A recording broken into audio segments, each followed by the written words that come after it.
నా పేరు Gangadhar. Vijayawada auto Vijayawada bus స్టాండ్లో ఆటో తోలుకుంటాం.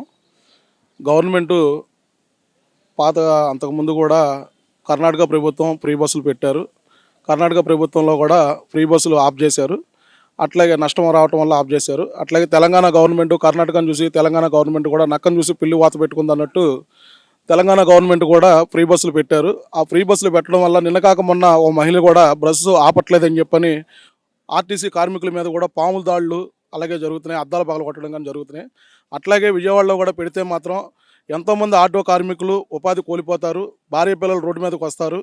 కనుక గవర్నమెంటు తెలుగుదేశం గవర్నమెంట్ కూటమి మేము ఏదో చేస్తామని చెప్పని వచ్చారు అధికారంలోకి వచ్చి జనాభాకి నష్టం రాకుండా చూసుకోవాలి, కానీ నష్టం వచ్చే పనులు చేయకుండా చూడాలని చెప్పని గవర్నమెంట్ కోరుతున్నాం. ఫ్రీ బస్సులు మాత్రం ఆంధ్రాలో ఆపాలని చెప్పని కోరుకుంటున్నాం.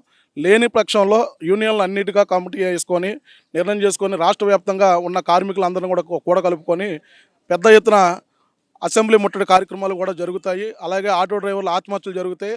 భార్య పిల్లలు రోడ్డు మీదకి వచ్చి భార్య పిల్లలు కూడా ఆత్మహత్యలు జరిగే ప్రమాదాలు జరుగుతాయి. కాబట్టి గవర్నమెంట్ మాత్రం ఇది బాగా సీరియస్గా తీసుకొని ఆటో డ్రైవర్లకి ఉపాధి హామీ కల్పిస్తామని చెప్పానంటే, మాది ఆల్రెడీ ఉద్యోగాలు చేయలేక ఎవరి దగ్గర పని చేయలేక మేము ఆటోలు చేసుకుంటున్నాం.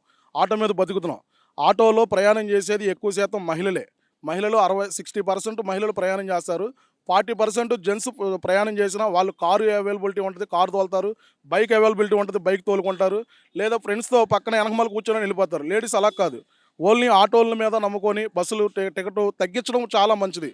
ఇప్పుడు 20 రూపాయలు ఉన్న ఆర్టీసీ బస్ ఛార్జీని 10 రూపాయలు చేయడం, 15 రూపాయలు చేయడం బాగుంటుంది. కానీ పూర్తిగా ఫ్రీ బస్సులు పెట్టడం అనేది కరెక్ట్ కాదు. గవర్నమెంటు నారా లోకేష్ గారు కానీ, అలా పవన్ కళ్యాణ్ గారు కానీ, చంద్రబాబు నాయుడు గారు కానీ ఈ విషయాన్ని గట్టిగా తీసుకొని కార్మిక శాఖలో అవసరమైతే కార్మికులతో నాయకులతో కూర్చోబెట్టి నాయకులుగా మాట్లాడితే ప్రతి ఒక్కరు కూడా యూనియన్ సంఘాలుగా ఉన్న ప్రెసిడెంట్ సెక్రటరీని రాష్ట్ర వ్యాప్తంగా పిలిచి వాళ్ళతో కూటమిగా కూర్చోబెట్టి మాట్లాడితే గవర్నమెంట్ దానికి వివరణిస్తారు.